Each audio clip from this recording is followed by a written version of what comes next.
All right, we just want to do a quick, festive, happy Fantasy Bunny Day video.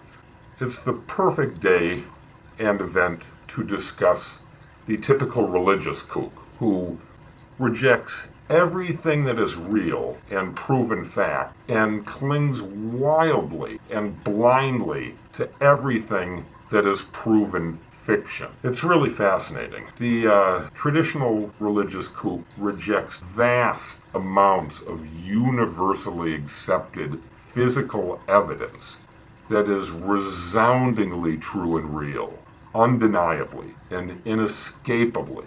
It's also accepted by an enormous amount, the majority by far, of scientists around the entire world who don't work in connection with each other. They don't even speak the same language, so there's no influence that way. They don't work together. They're not cooperative in any way, yet they share an identical understanding, a knowledge of the evidence, of physical evidence, of proof, not fantasy, not something made up, like the Easter Bunny, which to most sensible people is a known fantasy, which is what all religious dogma is, all of it. There isn't a single piece of religious writing or dogma on this planet that was conceived outside of man. None of it. Not a speck.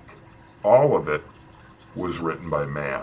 So religious kooks refuse to understand that life does not revolve around their fantasies and never will.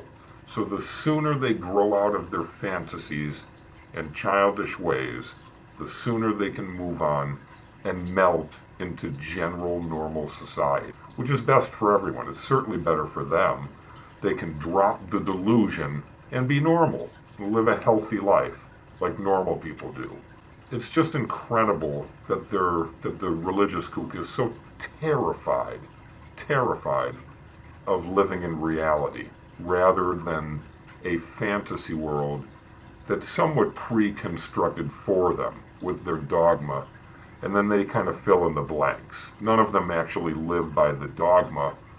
They wouldn't be able to. That would be impossible. They'd be out of the religion business in 15 minutes. But they pretend to adhere to it. It's kind of a guideline for their lives, whatever that is. They're very empty. Most of them are very empty shells of human beings, so dependent on this outside dogma that it literally fills in everything that they are and consumes them. Much like terrorists who use religion as their principal means, like Timothy McVeigh, an American, Christian, right-wing Christian, who blew up a federal building, blew up his own Americans, lots of them, 19 children, far more than San Bernardino, more than these other attacks that we're seeing now, by far a right-wing Christian.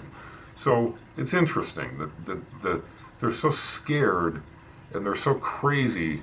This is what comes out of religion. It's childish and cowardly behavior that leads to a belief in religion. When you're scared, you need a special imaginary friend. When you're cowardly, you rely on some other thing for protection, rather than yourself and your own unique abilities, your own abilities and skills to challenge whatever's out there. Another example is guns.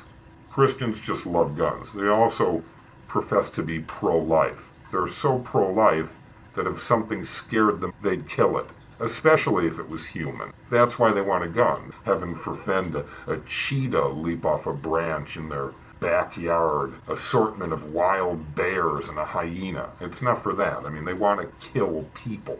That's why they have a gun, but they're pro-life. So our little Easter shout out for the fake bunny and the fake religion. Let religious cowards and kooks enjoy their fake bunny and their fake holiday and their fake religion. So happy Fantasy Bunny Day.